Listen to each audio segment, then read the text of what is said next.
Let's start our first talk of the Garrod Research Seminars series in the land term. We're very, very pleased and thank you for joining us, everybody.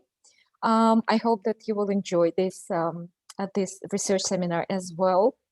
And some of the notes that I would like just to mention is the Q&A session will be open after the end of the talk, and you can either raise your hand, or if you want just us to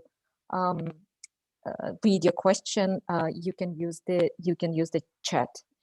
Also, just take into account that this session will be recorded. We're very delighted to introduce our today first speaker, Dr. Sara Gonzalez. She is an associate professor of anthropology at the University of Washington. She is also a curator of archaeology at the Berg Museum. And today, title of her today talk is The Indigenous and Archaeological Futures, Creating Equity Through Community-Based Storytelling with Grand Ronde. Stage is yours, Dr. Gonzalez. Thank you so much for that warm introduction, Saltanat, and I'm really excited to be here with you this morning, your afternoon. Before I begin, I want to give thanks to the Confederated Tribes of Grand Ronde Community of Oregon for granting me the privilege of living on and coming to know their lands and heritage these past 7 years. And I also want to acknowledge that I'm joining you today from the shared lands and waters of the federally recognized Suquamish, Tulalip, and Muckleshoot Nations and the unrecognized Duwamish Nation. As a Chicanic settler scholar, I'm committed to creating a space for these and other Indigenous peoples through my mentorship, research, teaching, and service in and outside of the academy. My research specifically examines the challenges and opportunities for creating Indigenous archaeologies, what I define as sovereignty-driven approaches to studying, caring for, and representing the past that are conducted with, by, and for Indigenous peoples. And these approaches share three broad characteristics. First, they recognize the fundamental sovereign right of Indigenous nations and communities to care for their homelands and heritage. Second, they integrate community-specific protocols and methods and knowledge for working with their heritage. And finally, and this is a really important element, they feature the equitable and direct participation of Indigenous peoples in archaeological practice. Now, understanding the commitments of Indigenous archaeologies and the projects that they inspire requires an understanding of the context in which Indigenous heritage is managed within settler states like the US. In North America, for example, the relations of archaeological practice are themselves artifacts of settler colonialism. That is, the historically asymmetrical relations between the state and Indigenous nations are replicated within the legal and disciplinary frameworks that guide how we study and protect the past and who has the right to do so.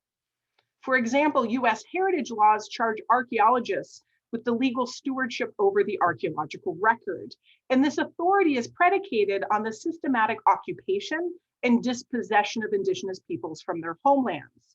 Put simply, that Indigenous peoples no longer reside in place provides the premise for the states and its agents' continued claim to and over those Indigenous lands. And the enactment of these laws in turn further cements these settler claims by vigorously denying and thus erasing Indigenous sovereignty in the present. As an archaeologist who works in community-based partnership with tribal nations, my research and service within the field answers the question of how might we begin to reckon with these colonial relations and, importantly, the historical and ongoing legacies that they inspire. Now, today, I'm going to draw on my experience indigenizing archaeology with the Grand Ronde Historic Preservation Office, or HPO, to demonstrate how our community-based project, Field Methods in Indigenous Archaeology, attempts to unsettle the colonial relations of the discipline by creating justice in the process of knowledge production. And to make this case, I'm going to examine three key aspects of my work with Grand Ronde. First, how the community-based research framework of field methods in Indigenous archaeology creates a uniquely Grand Ronde way for studying the past, one that supports their sovereignty and self-determination. Second, how this approach changes the methods that we use on the ground to work with Grand Ronde heritage. And finally, the impact that this approach has on how we use archaeology as a tool to collectively remember Grand Ronde's survivants. In so doing, archaeologies like FMIA offer a powerful example of what we stand to gain from the methods that we use on the ground to the stories that we tell when Indigenous perspectives are moved from the margins to the mainstream. Before I address these core questions, I'd like to introduce you to the Grand Ronde Nation and its Historic Preservation Office. The Historic Preservation Office itself is charged with the authority to advocate for and manage the nation's heritage. But what does this mean within the context of a tribe's history and the nation that it represents? Now, the federally recognized nation is comprised of the descendants from over 30 individual bands and tribes in Oregon, including Umpqua, Molalla, Rogue River, Kalapuya, and Shasta peoples. Following 2 rounds of treaty making with the US government, these communities were officially removed from their homelands in Western Oregon and forcibly settled onto a 61,000 acre reservation in the winter of 1856 and 1857. And this moment is often referred to as Oregon's Trail of Tears. And for Rogue River communities who their traditional home territories and homelands lie at the California-Oregon border, many of the individuals never ever made it to the reservation because of the brutality of this forced march. Subsequent to repeated land grabs that reduced land held in trust to only 510 acres, on August 13, 1954, Congress passed the Western Oregon Termination Act, which stripped the nation of its status as an official Indian tribe until the tribe was restored in 1983. Now, it would take until 1988 for Congress to re-establish a 9,000 acre reservation, which is only a fraction of what the original tribal reservation was. Now, today, the Historic Preservation Office is directly responsible for managing 14,000 acres of reservation and trust lands, and their oversight extends over the Confederated tribes' usual and accustomed territories in Western Oregon, which constitute approximately a quarter of the state's lands, in which over 50% of the state's population currently resides. To put this into context, in the past year alone, the HPO and its now, I believe, staff of 4 individuals reviewed over 7,000 notices pertaining to federal undertakings. These are development projects that are happening in their tribal lands that have federal funding and therefore come under the purview of federal heritage regulations. And this is just a small fraction. They also deal with undertakings at both the state and local level that they also have to provide consultation on and response to. And responding to these notices is but a small component of the office's total responsibilities, which also include coordinating repatriation, managing tribal collections and archives, and supporting cultural programming within the community. Now, I mention these details because it highlights the significant capacity-related challenges that the nation faces in carrying out the duties of historic preservation on and off reservation. And it also contextualizes why they invited me and my then graduate student, now Dr. Ian Pretzler, to visit with the Historic Preservation Office in early 2014 to discuss the feasibility of working together.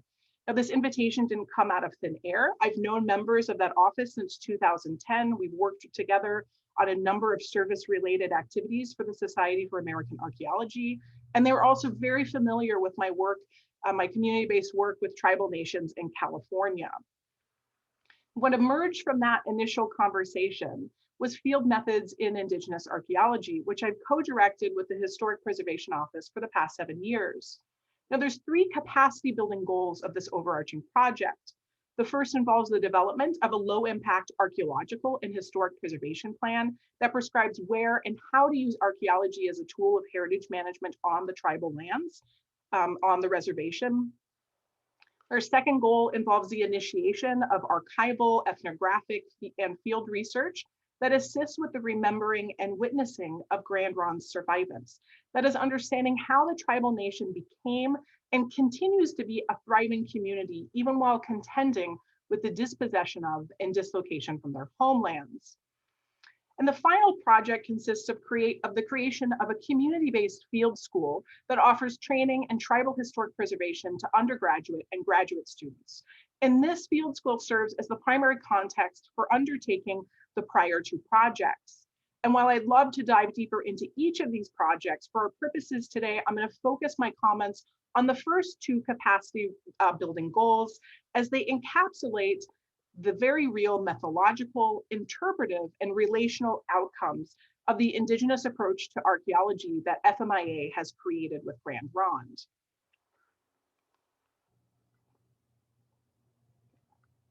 But before I dive into the details of how field methods in Indigenous archaeology creates a sovereignty-based historic preservation plan, I want to return to a point that I made at the outset, that existing heritage regulations in the US foster asymmetrical relations between Indigenous nations and archaeologists. Because while federally recognized tribes can apply for the authority to manage tribal lands held in trust and on reservation lands, they have what is referred to as consulting authority over their other lands, and these include ceded and unceded territories. And although these federal, state, and in some cases local heritage regulations mandate government-to-government consultation, they do not require agencies to adhere to or implement the recommendations provided by tribes through this process. Furthermore, this regulatory framework was not designed with reference to the interests or needs of tribes, and this creates additional challenges in that what counts as a significant cultural resource under the law and thus what warrants protection, or even which methods are used to manage these resources, are more often than not based on Western science and archaeological standards and not those of tribal nations. And we saw this infamously play out in the case of the Dakota Access Pipeline. The tribe's Tribal Historic Preservation Officer, Tim Metz, there's a wonderful YouTube video where he really outlines the impact of using these archaeological standards and Western science standards and the exclusion of Indigenous knowledge and trying to characterize Indigenous heritage. Now, the Grand Ronde Historic Preservation Office responds to the structural limitations in exercising their sovereignty over their heritage by pursuing what it calls meaningful consultation with the agencies and heritage managers within its ceded territories. Now, meaningful consultation goes beyond federal guidelines and consists of the building of long-term personal relationships which the HPO views as crucial opportunities for examining or for expanding the community of those personally invested in the care and protection of Grand Ronde heritage. In this sense, cultivating relationships is a pathway for creating epistemic bridges. That is, they open up the necessary space for non-Indigenous heritage managers to come to see and to evaluate tribal heritage from a Grand Ronde perspective. And on this slide, you see the outcomes of one of those, of that meaningful consultation here. Jay Unger, one of the fisheries managers at Grand Ronde, is holding up the first salmon taken at Willamette Falls in over 120 years. Willamette Falls is an incredibly important place for the Grand Ronde Nation and for the communities tied to it. And it took decades of working with the Army Corps of Engineers to be able to get to the moment where tribal members could officially go back and fish, something that they had done for thousands of years at these falls. Now, Grand Ronde also articulates a sovereignty-based approach to historic preservation by changing the language that state and federal agencies use to characterize and label what are typically referred to in these settings as tribal cultural resources. Now, internally, the language the HPO uses further reflects the values of the nation. For example, they supplant terms like artifacts with belongings to assert the responsibility involved in continued ownership over their tangible heritage. And they also use the Chinook Wawa concept of econom in lieu of myth or oral history to refer to their collective histories from time immemorial to the present. Econom are communicated in place and through people's practices, and together these vocabulary shifts are designed to center Grand Ronde knowledge and specifically the interconnected web of human and non-human relations that created and indeed which continue to sustain the tribal community. And I put here on the slide, I think I can share the link with you afterwards, to a really wonderful ArcGIS story map that the HPO put together that focuses on the story of South Wind and the Tillamook Bay area that's on the northern Oregon coast. It's a really excellent example of this blending of econom with other temporal frameworks for understanding the lands and histories that are connected to this area. Now, while the Historic Preservation Office has done a considerable amount of work to articulate its sovereignty-based approach to historic preservation, when the HPO and I first initiated field methods in Indigenous archaeology, the office still lacked a coherent historic preservation plan that articulates how to integrate archaeology within its work on reservation. Given my experience developing sovereignty-based low-impact archaeological methodologies with tribal historic preservation offices in California, Grand Ronde, as I said, approached me to work alongside them to develop a similarly oriented, culturally and context-sensitive approach for doing archaeology in a Grand Ronde way. Now, a Grand Ronde archaeology, first and foremost, creates knowledge with through its community-based research, participatory research protocol. Both Adelaide's and Colwell's explication of the collaborative continuum in archaeology make a useful distinction between collaboration as mere involvement versus community-based participatory research, the latter of which inscribes a community's decision-making authority and control over the research process. Now, this distinction is an important one as critiques of community archaeology, such as those offered by Pyburn, McClanahan, and Hutchings and LaSalle, note how often appeals to ethical accountability often mask an underlying set of power relations between researcher and researched. Now, Quinn and Cipolla refer to this as the problem of, quote, the traditional wolf in collaborative sheep's clothing, that is intending to do good through community involvement while wittingly or not reproducing the very set of exploitative settler colonial relations that Indigenous archaeologies are attempting to unsettle and to subvert. Now, I argue that Indigenous community-based archaeologies like FMIA do, in fact, establish a framework for collaborative practice that is both participatory and equitable through both the explicit recognition of tribal sovereignty and the outlining of how power and authority are manifested within a project. Now, together, these features encourage the very kinds of reflexive analysis of power relations that Hutchings and LaSalle call for in order for us to assess the efficacy of collaborative practice.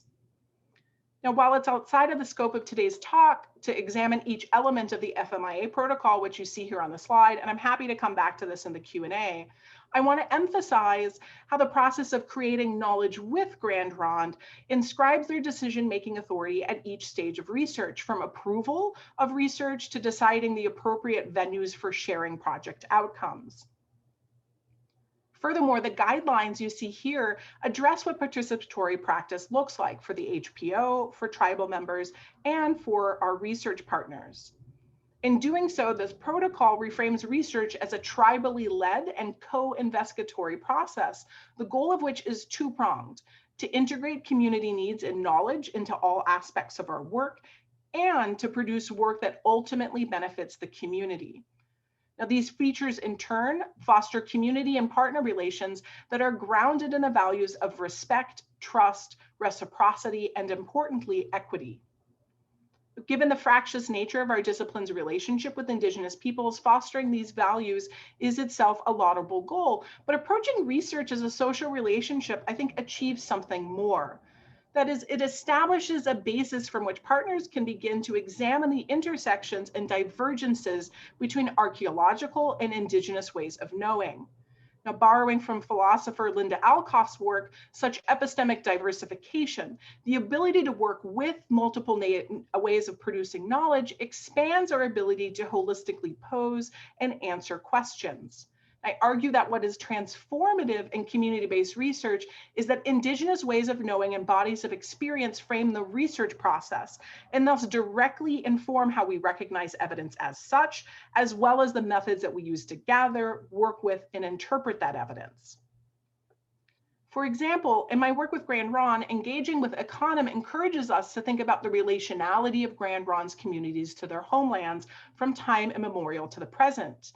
And then we use this knowledge to frame how we work with the tribe's heritage and its connections to people and specific places and practices. And this is a phrase that the Historic Preservation Office uses quite often: people, places, and practices. That's their domain, and it's also our domain of FMIA.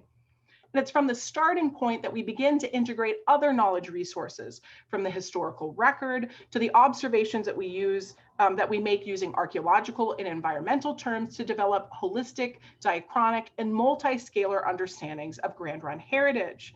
Now, this engagement attempts to work with Grand Ronde's knowledge on its own terms, rather than seeing that knowledge as a data set that we can mine to interpret archaeological sites.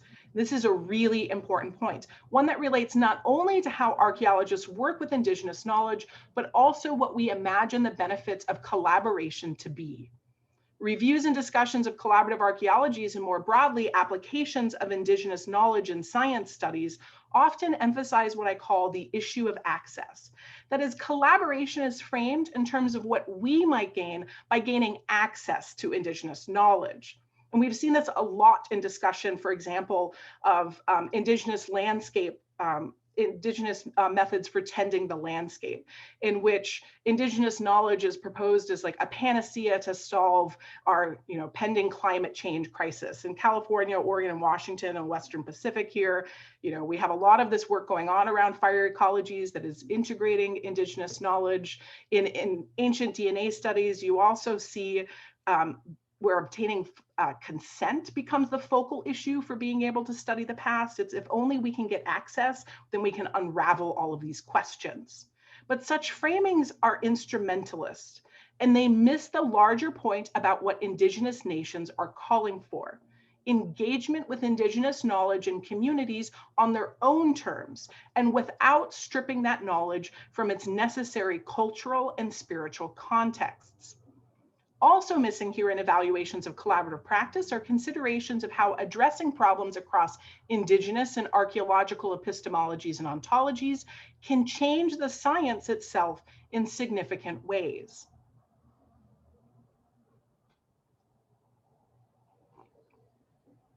Now, FMIA's work to create a low-impact archaeological methodology, in fact, demonstrates how integrating community concerns and knowledge transforms how we do archaeology on the ground.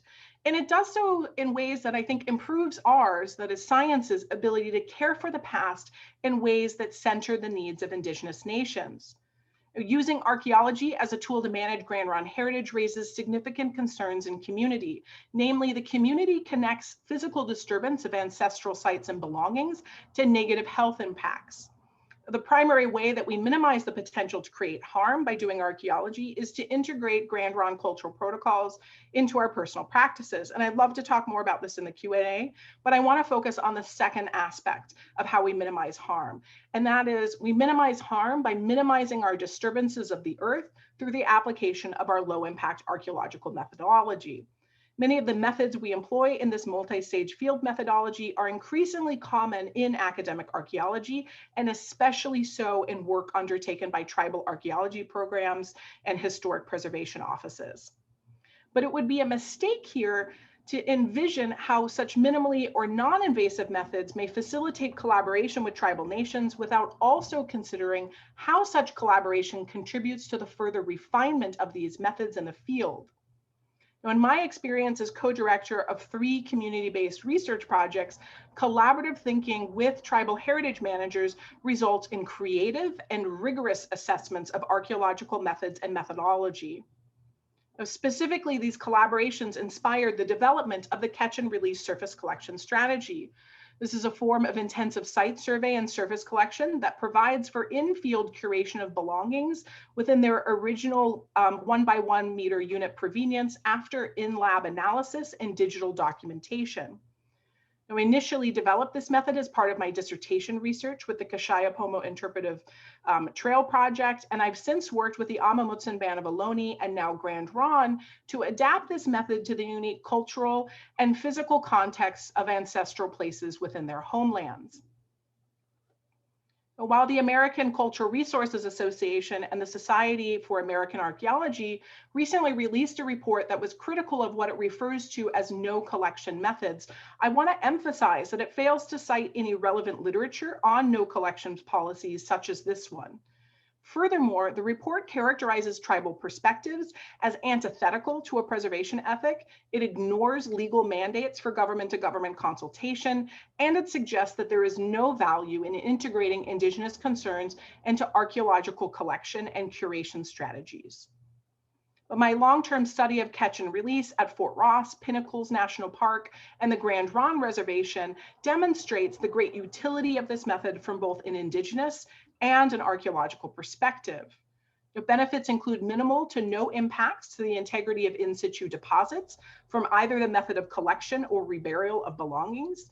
This is due to both local site formation processes, as well as the surface collection method itself, which only recovers belongings from the root mat, which extends approximately 0 to 10 centimeters below ground surface and corresponds to a-horizon soils.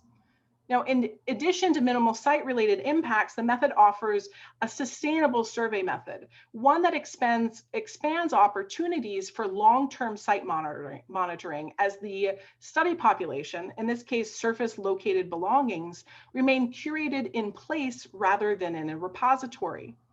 Now, in-field curation is viewed as highly beneficial by the nations I've worked with, including Grand Ronde, who view the permanent removal of belongings as directly connected to negative health impacts. From an archaeological and museological perspective, we face a collections crisis that is compounded by both current approaches to cultural resource management and the continued emphasis in academic archaeology in the US on collection of new data rather than re-examination of legacy data. This is particularly true of surface collection finds. Even though they're considered critical for early stage fieldwork here, rarely are these belongings analyzed beyond basic sorting, and even rarer yet are they re-examined after their initial collection and deposition into a repository. Through catch and release, however, we ensure that these finds are fully analyzed and that all related data is curated prior to replacing these belongings. That the Kashaya, Amamutsun, and Grand Ronde nations, as well as several of the agencies that they work with, in addition to multiple tribal historic preservation offices across the US, have adopted this method, I think indicates catch and release's wider viability as a culturally sensitive and sustainable survey method within heritage managers' toolkits. Now, finally, and this is what I and my partners see as the very real value of catch and release and the FMIA low impact methodology. It calls on heritage managers to rethink what it means to work with and care for tribal heritage. In coming to see Grand Ronde's ancestral places as inextricably connected to people today, we are placed in relation to these belongings. And this results in a fundamental shift in how we see and interact with tribal heritage as archaeologists. They go from being resources that we extract or objectively study to non-human relations that are owed our respect and remain living parts of community today. While it might not be easy for non-Indigenous archaeologists to appreciate our relationality to ancestral places and belongings, doing so opens an alternate pathway for thinking about, and importantly, for caring for the peoples and practices that remain connected to these places today. Now, I'd like to transition to examine in closer detail how I and my team use the methodology that I've just discussed here to both unsettle the process of archaeological storytelling and add a critical material dimension to the story of Grand Ronde's survivants.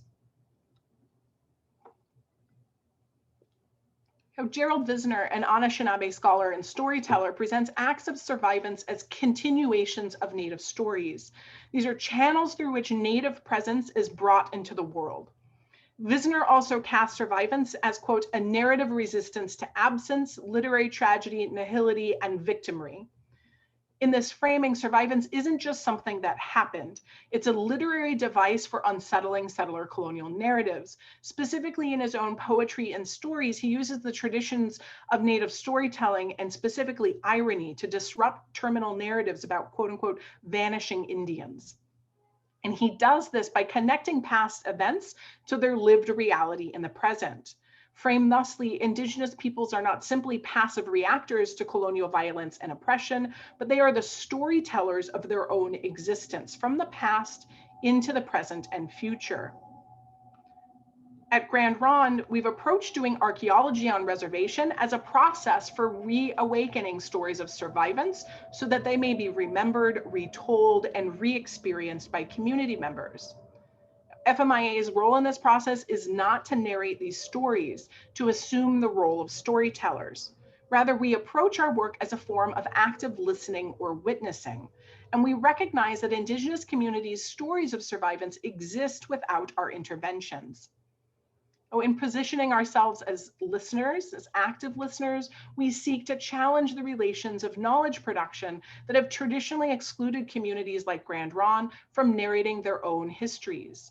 Now, framed in this way, the practice of reservation archaeology may enable Native communities to enhance existing bodies of historical knowledge, and by engaging directly with the materially and temporally durable aspects of the archaeological record, access memories that may have been lain dormant or been intentionally silenced as a result of settler colonial violence. The value of field methods in Indigenous Archaeology's Grand Ronde and community-based approach to remembering survivance is significant. Not only is our methodology rooted in the methods of Grand Ronde storytelling, but it also reinscribes the sovereign authority of the tribal nation over its heritage and history. Furthermore, the critical combination of tribal histories alongside archival and material narratives provides a holistic and epistemically diverse understanding of Grand Ronde's negotiation and experiences of settler colonialism. The use of survivance also forces us as archaeologists to think beyond the past, to understand how it is imbricated in the current settler colonial moment. Now, importantly, this framing encourages a wider understanding of the multiple and intersecting ways in which archaeology is connected to Grand Ronde's efforts to care for and protect tribal heritage now and into the future. At Grand Ronde, remembering survivance through archaeology involves identifying material details relating to how the nation's multiple communities, Umpqua, Molalla, Rogue River, Kalapuya, and Shasta, formed a distinctly Grand Ronde sense of place and community following their forced removal to the Grand Ronde Reservation. In partnership with the Grand Ronde HPO, Field Methods in Indigenous Archaeology undertook archaeological research at two historic properties on the reservation, the Uxkat-Powell grounds that you see here on the slide, and the Grand Ronde Agency School. Both of these studies were carried out in conjunction with our 6-week residential field school, which we have run since the summer of 2015, and it's been on hiatus last summer and this summer as a result of the COVID pandemic. Our study at the Uxkat-Powell grounds, seen here, focused on the evaluation of land use and ownership on the reservation from the late 1850s into what's called the Allotment Period of the 1920s. This is a period that was characterized by the dispossession of Indigenous peoples of their homelands.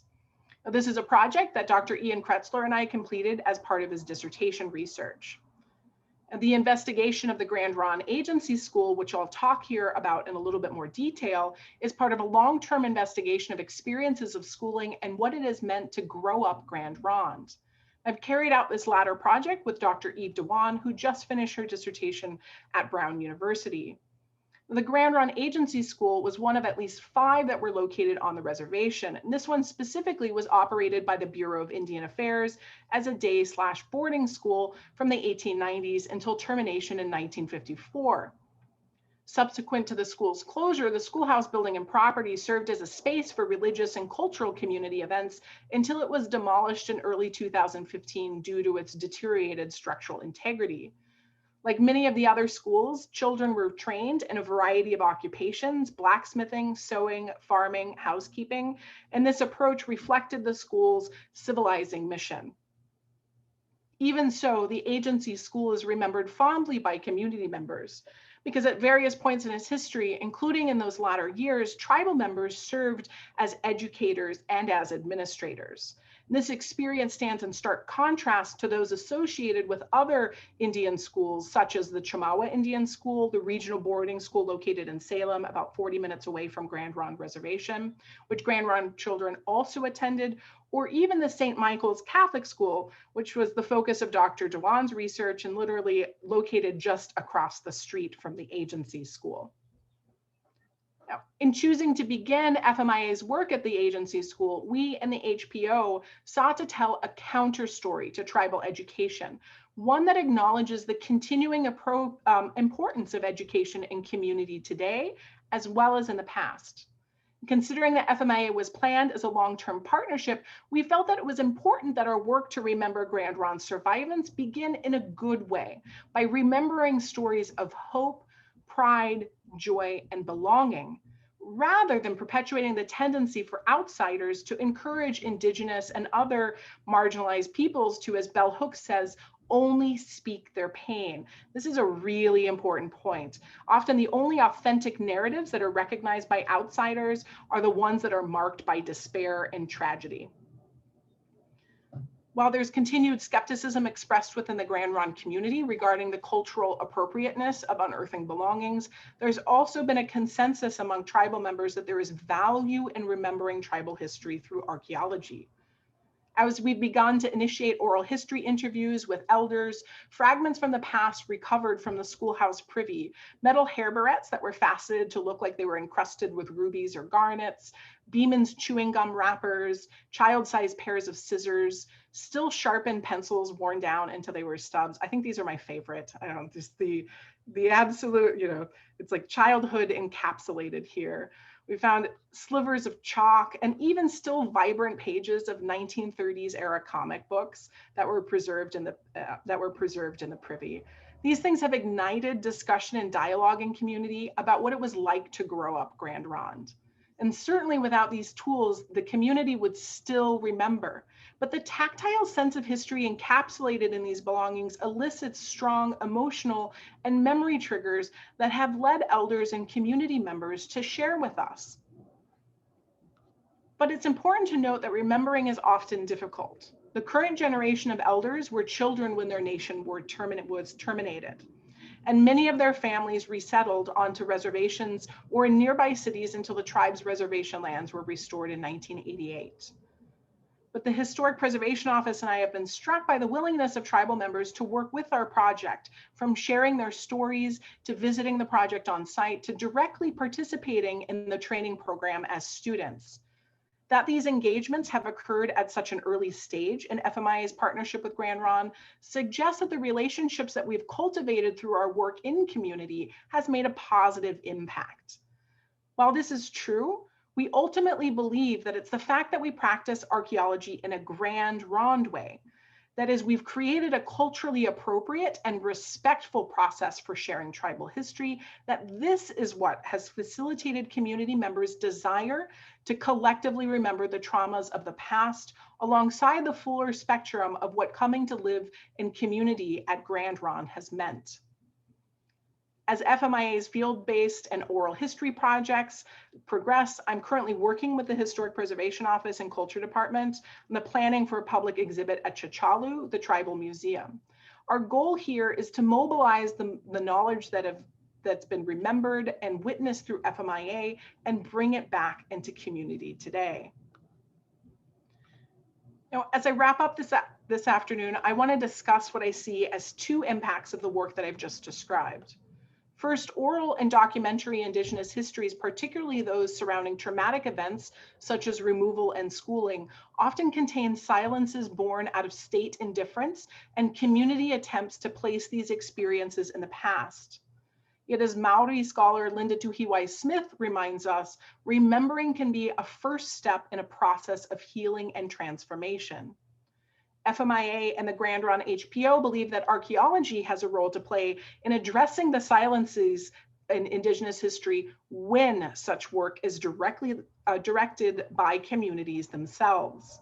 The history of the Grand Ronde Reservation, as this project reveals, is a story not only of community resistance and survival, but of community success and celebration, and fashioning a new sense of belonging, home, and connection in a place that was designed to advance the settler colonial project and exterminate the nation.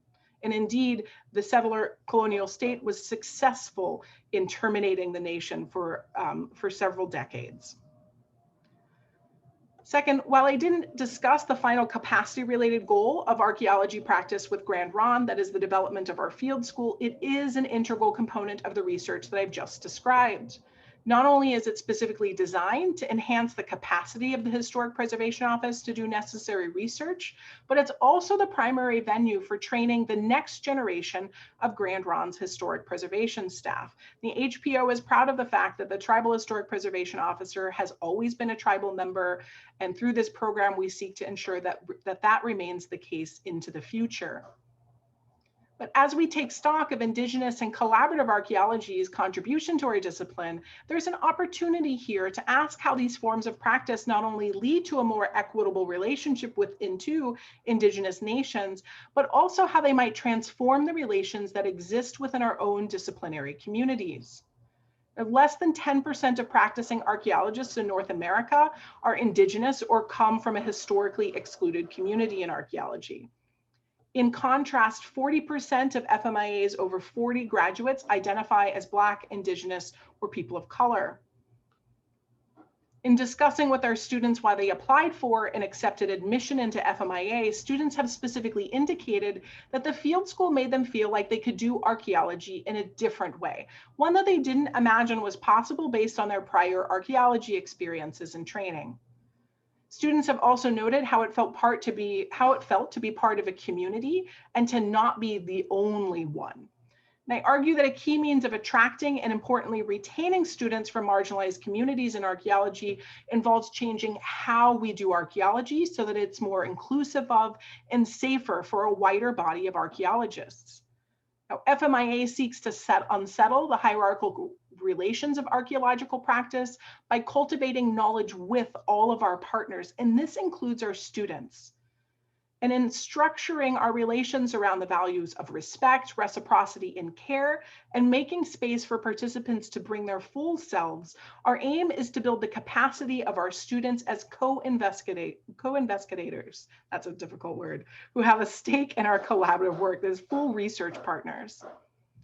And the continued participation of our undergraduate and graduate students in the program suggests that we've accomplished these goals. And we've done so in ways that speak to how we might achieve these ends, not just in Indigenous archaeology field schools, but across the discipline and within our own academic institutions. While not all of our students will continue on in archaeology, they carry with them specific understandings of tribal sovereignty and a personal awareness of the wide-ranging ethical and social impacts of scientific research in Indigenous communities. Now, these are important lessons, not just for future archaeologists, but for all of us who live in settler states and occupy Indigenous lands today. As Chip Colwell recently noted, collaboration represents a fundamental change in the mindset for archaeologists, one I believe is dependent on and best supported by educational and training opportunities like field methods in Indigenous archaeology. For it's in these spaces of learning and doing together that we begin to create alternative futures that respect our collective humanity and dignity. We, the Grand Ronde Historic Preservation Office and Field Methods in Indigenous Archaeology, are thus doing our part to create an archaeology for the 7th generation, one that is designed to work for communities and to contribute to the next generation's capacity to care for tribal heritage. Thank you. And with that, I'd like to open it up for any questions that you might have. I also want to acknowledge that often when I give this talk, I give it with members of the HPO. So, much of their advice and their knowledge is integrated within what I've shared with you here today. Thank you, Dr. Gonzalez, for this amazing talk. It was very fascinating, truly. So for everyone who wants to ask a question, please either raise your hand using the respective button or pose a question to the chat. I have a question as well, if I may ask. How and to what extent is post-excavation data analysis, the write-up of findings and the publication done collaboratively as well? So I think just about every single article that we produce with FMIA is done collaboratively. That is, like, we include members of the Historic Preservation Office within our publications. We also have a policy that any of our publications also go through a tribal review process so that the Historic Preservation Office and the larger culture department reviews and approves the dissemination of the information. There's been a lot of trust that's been established, and so people trust that the things that we're going to share are in line with the values that we've been committed to. So that's a little bit. I mean, in terms of access to data, that's another issue that's a really big discussion within archaeology, especially in discussions of like open access to data. Again, we do provide certain data publicly, but others are also based upon request to the Historic Preservation Office. They maintain sovereignty over that data, and therefore permission must be granted to be able to work with the database and additional details. Thank you. Does anyone have any questions? May I ask a question, you, Sara? I have actually two questions to you. First one is how the general public, non-Indigenous, how this kind of public is interested in this kind of research, or are they able, for example, to participate in these celebrations that you showed us, or in any way, what is the involvement of the general public? And the second question is how did the language, I mean, this tribal language, is it preserved? How it is used actively, non-actively? All right, so involvement of general public. It's important to know that in many cases, like most of the tribal reservations in the US, and especially in the Western US, are in rural communities. And experience of racism is real. I mean, there's a house as soon as you're driving, like right before you head into the main part of Central Tribal Campus, that has a Confederate flag, displayed proudly in the front lawn. When we go to the local swimming hole in Willamina, there's usually the talk with our students. Many of them come from Seattle, but we've had students from all over, from Australia, from California, from Oregon, from Washington, from Idaho, and elsewhere. We usually have a chat that their idea of Oregon, I mean, everybody's heard about Portland, all of like the protests, we think it was like, this liberal bastion. That's a tiny little fraction of what rural Oregon actually is. And, when you think about like the history of Oregon, for example, it was also designed as a white separatist nation. And for many years had restrictions on who could live, not just in Portland, but in other municipalities. That is, specifically, non-white people were not allowed to live in Oregon officially. Obviously, with tribal reservations, like there's a specific tension there. So our emphasis on outreach has been with community members, not with the larger general public at Grand Ronde.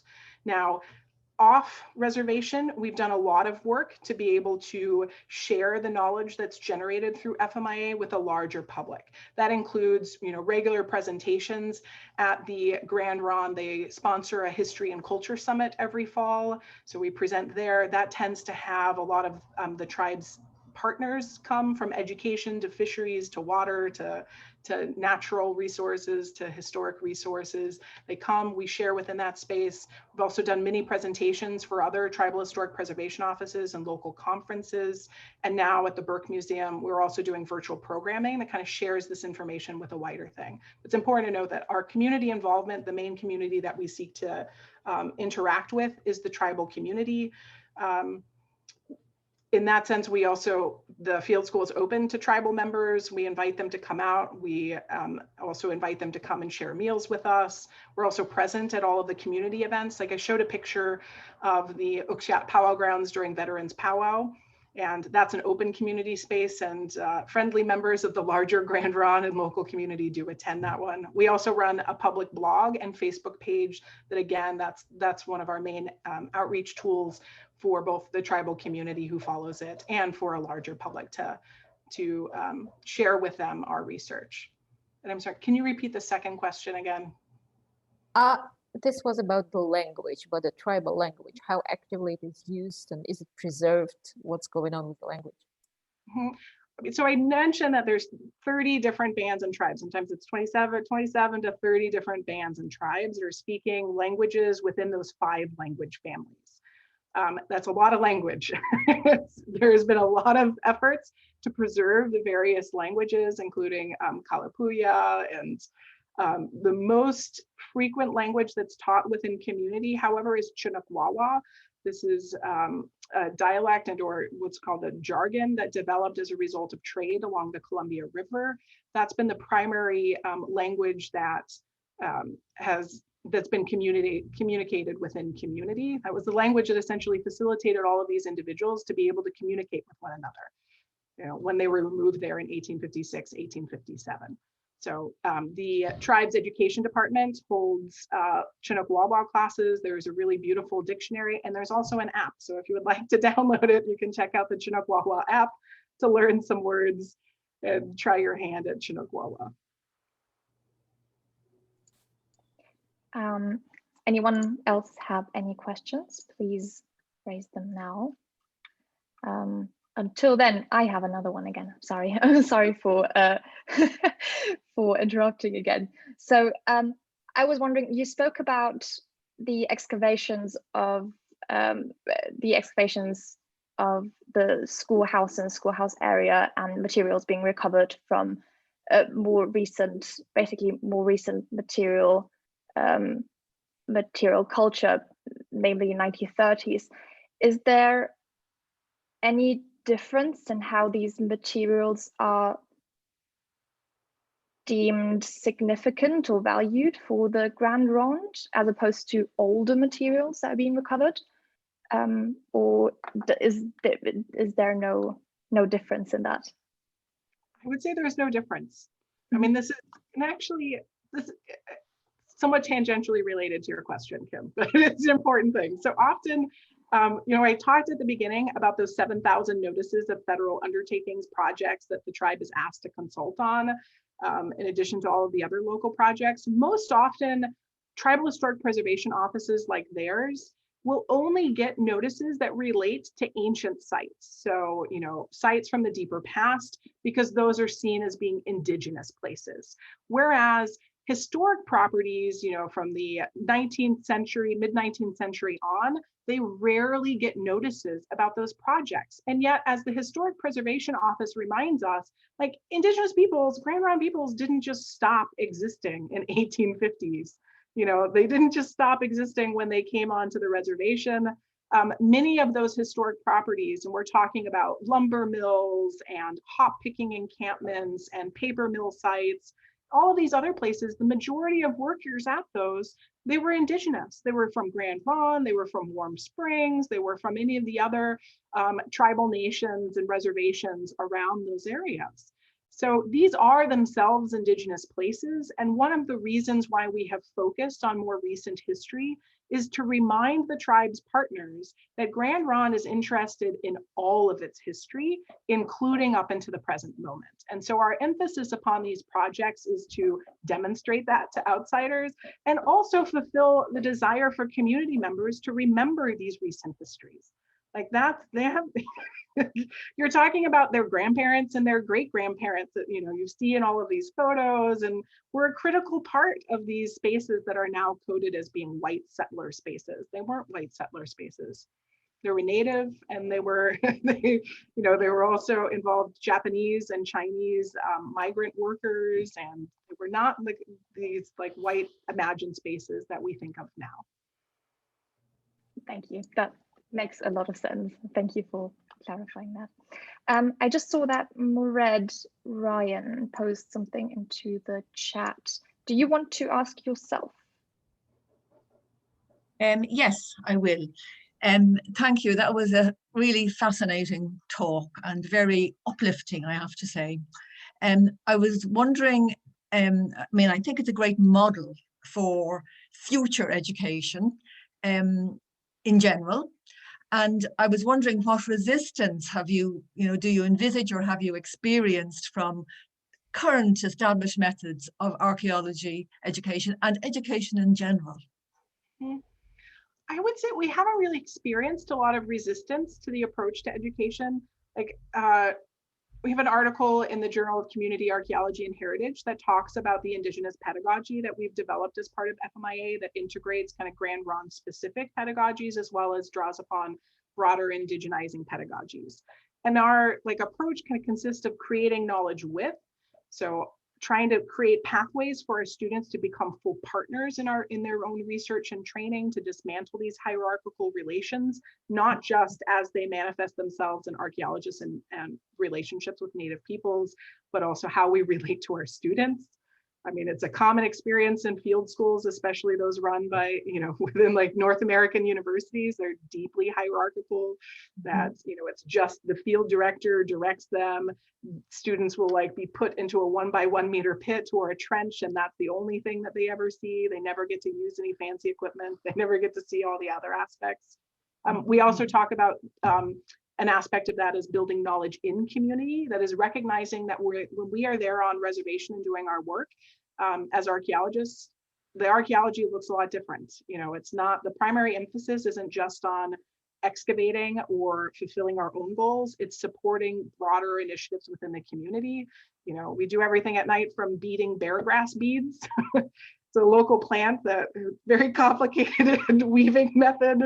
We make these, we also process beargrass, we go out and collect vine maple. Essentially, we're kind of on call to help with the culture department's larger activities. That students begin to also see that doing research in that way means that they have a responsibility to people other than themselves. We have a responsibility to community. And then the final aspect is that we build knowledge in place. I mean, all archaeology, takes place in place. And we all have this kind of specific attachment to the places that we work. The field especially is this lauded, I don't know, imaginative and hallowed place. And yet we don't experience place in the same ways as what Indigenous pedagogies or critical pedagogies of place encourage, which is seeing the different layers of history encapsulated in there, and also seeing the responsibilities that are entailed with being in specific places. We haven't had a lot of resistance to those things. I mean, I think it's diversified the students who want to come and work with us. It's meant that students certainly, I think, feel a lot more investment in the research that they do. For the low impact methods that we use, we also invite out agency partners. So this would be Army Corps of Engineers, the Bonneville Power Administration, the State Historic Preservation Office, local cultural resource management firms. We invite them out to kind of see and witness how we apply our methodology. And we specifically discuss how they can integrate some of these methods within their own toolkits. That's a really important one. The tribe also has its own GPR that it rents out for free. They essentially tell their partners and CRM companies, if you think your project would benefit from a geophysical survey, call us and we will come out and we will do it. It's kind of crazy to think that these are tools that we all use, especially in academic archaeology. It would be unthinkable to use these things in many cases. And yet in a cultural resource management framework, these things are not used. I think there's a lot of fear that if we use them, then we won't have to do any other further mitigation before a development project. So we've been trying to dispel that and to indicate how, using this in combination with other methods, including excavation, helps to benefit your mitigation strategy and will reduce your costs down the line. It seems like a very holistic form of education that for me is incredibly attractive. And I would like to see more of what you're doing. Yes. We try. I mean, part of it is just, it really is when you think about what the lessons of an Indigenous archaeology are, and especially when I talk to communities, where these kinds of issues aren't the same, you're dealing with other kinds of issues. The inspiration here is just, implementing non-hierarchical and anti-hierarchical approaches to learning and education, where we are each, we're each entrusted with responsibility for caring for one another, for respecting our boundaries, and for ensuring that we all have our goals and needs met. So that's really inspired. We've created a number of different ways for students to participate based upon what they bring to us. We've gone from being a fully residential field school to making exceptions so that students, with health issues or with family commitments can actively participate and still be part of the community in a positive way. Thank you. Thanks for your question. So thank you all for your questions and for your time. And thank you, Dr. Gonzalez, for, again, your amazing presentation and for answering the Q&As. So unless anyone else has a question still, I would call this the end of our first Garrod of Easter term. So yes, thank you everyone for participating and for coming.